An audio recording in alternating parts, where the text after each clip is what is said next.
falling, but for the showers we play. On the special occasion of Reading Day, it is with great pleasure that we gather here to celebrate the joy of reading and the power of books. Let's make this a day of learning and growth. Thank you. ഈ ആഴ്ചയുടെ പ്രത്യേകത എന്ന് പറയുന്നത് നിങ്ങൾക്കറിയാലോ എന്താണ്? Reading day ആണ്. 1995 PM മണിക്കര് നമ്മെ വിട്ട് പിരിഞ്ഞു പോയത്. വലിയ സ്വപ്നമാണ് ഒരു മനുഷ്യനെ സംബന്ധിച്ചിടത്തോളം. അവന്റെ ഏറ്റവും വലിയ സ്വപ്നങ്ങളിൽ ഒന്നെന്താണെന്നറിയോ? ഒരു വീടാണ്. അത് വലിയ സ്വപ്നമാണ്. പിന്നീട് പേന കണ്ടുപിടിക്കുന്നു, കടലാസ് കണ്ടുപിടിക്കുന്നു, പിന്നീട് ടൈപ്പിംഗ് ആയി. ഇതിപ്പോ 15,000 കോപ്പി 50,000 1,00,000 കോപ്പിയിലേക്ക് സൗജന്യ പുസ്തക വിതരണം എത്തുന്ന സമയമാണ്. 17 വർഷം എടുത്തു നമ്മൾ ഈ ഒരു ഇതിലേക്ക് വരാൻ വേണ്ടി. അപ്പൊ ഇത് പരിമിതിയാണ്. നമ്മളെന്ന് പറയുന്ന സാധനം ഞങ്ങളെക്കാൾ കൂടുതൽ നിങ്ങൾക്കാണ്. ഇപ്പൊ മത്സരം 4-2 നിൽക്കുന്നത്. കൃത്യമായിട്ട് ആൻസർ ഞാൻ പറഞ്ഞു പോയി. രാത്രികൾ എന്നെ ജീവിപ്പിച്ചുകൊണ്ടേയിരിക്കുന്നവൻ, രാജാതിരാജൻ. നമ്മുടെ ജീവിതത്തിലെ നമുക്ക് ദൈവമില്ലാതെ ഒന്നും നടക്കില്ല. നമ്മളുടെ പ്രാർത്ഥനയാണ് നമ്മുടെ ജീവിതം. എന്തും നമുക്ക് വിജയിക്കണമെങ്കിൽ പ്രാർത്ഥനയില്ലാതെ പറ്റില്ല. അപ്പൊ ദൈവത്തിൽ നമുക്ക് വിശ്വാസമുണ്ട്.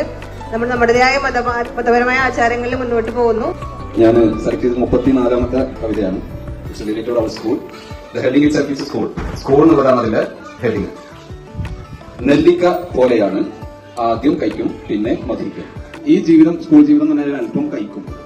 സാറ് എഴുതിയ പോലെ അത് പഴഞ്ചൊല്ലും കൂടിയാണ്. പിന്നെ അത് മധുരിക്കും, ഉറപ്പാണ്. ആ മധുരങ്ങളാണ് ഞങ്ങളും സാറും അതുപോലെ തന്നെ നമ്മുടെ ടീച്ചേഴ്സും എല്ലാവരും ഇവിടെ അനുഭവിക്കുന്നത്. ആ മധുരം കിട്ടുന്നപ്പോഴാണ് നിങ്ങൾക്ക് ഞങ്ങൾ പഠിച്ച അറിവുകൾ പകർന്നു നിൽക്കുന്നത്.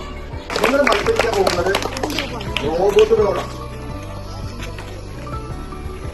സങ്കടം, ജീവിതത്തിലേറെ പിന്നിലായതിന്റെ സങ്കടം, ക്ലാസ്സിലെ ബാക്കിലിരുന്നതിന്റെ ഓർമ്മകൾ.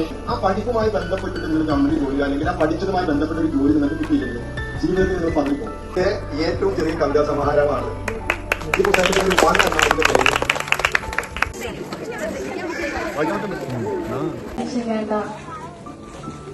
റീത്ത് എന്ന് പറയുന്ന കവിതയാണ് വായിച്ചത്.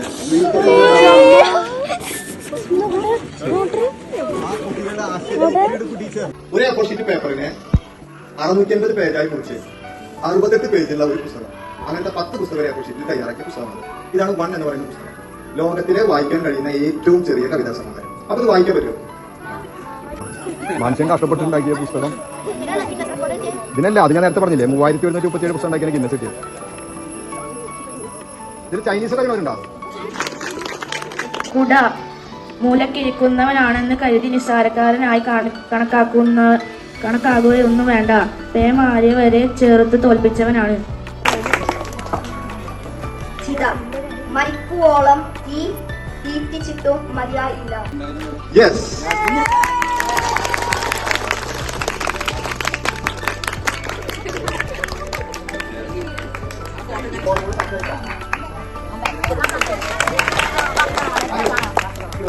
കറക്റ്റാണ്, ഉത്തരം കറക്റ്റാണ്.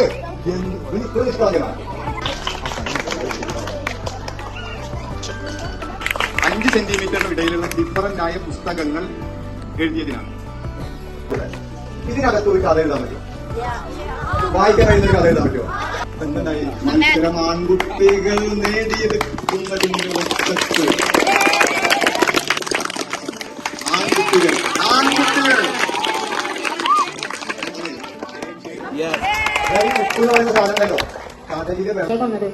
ക്വസ്റ്റ്യൻ പേപ്പറിൽ ചോദ്യം കണ്ട് അവർ ഞെട്ടി.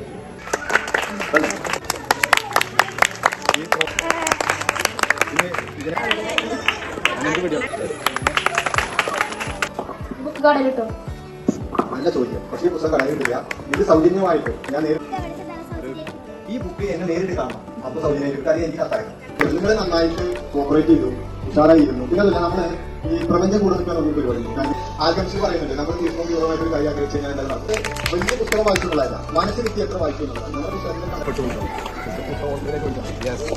അത്ഭുതമായിരുന്നു. നമ്മളൊക്കെ പ്രതീക്ഷിക്കാത്ത സംഭവങ്ങളാണ് നമ്മൾ കണ്ടത്. നമ്മുടെ സ്നേഹം നമ്മുടെ വൈകല്യോട് കൂടെ സാധിച്ചു കൊടുക്കാൻ എല്ലാവരും കൈ ചെയ്യും. ജന്മം കടം രക്തദുഗ്ധം കടം നിൻവിരൽ തേച്ച പൊൻതേൻ കണത്തിൽ പൂത്ത സംഗീതവും അമ്മ എന്ന വാക്കിൽ നിന്നും മിന്നിത്തെളിഞ്ഞൊരു തികച്ച് എത്തിയ ഗിന്നസ് സർക്കാർ സാർ, പ്രിയപ്പെട്ട അധ്യാപകരെ, കൂട്ടുകാരെ, എല്ലാവർക്കും നമസ്കാരം. എന്റെ നിക്ഷിപ്തമായ കർത്തവ്യം എന്നുള്ളത് നന്ദി പറയുക എന്നതാണ്. ആയതിനാൽ ഇവിടെ വന്നെത്തിയ ഗിന്നസ് സർക്കാർ സാറിനോടും അതിനവസരം എത്തിയ എല്ലാ അധ്യാപകരോടും സാറിന്റെ ബുക്ക് ഫ്രീ ആയി തന്നതിനും ഞങ്ങൾ നന്ദി പറഞ്ഞുകൊണ്ട് നിർത്തുന്നു.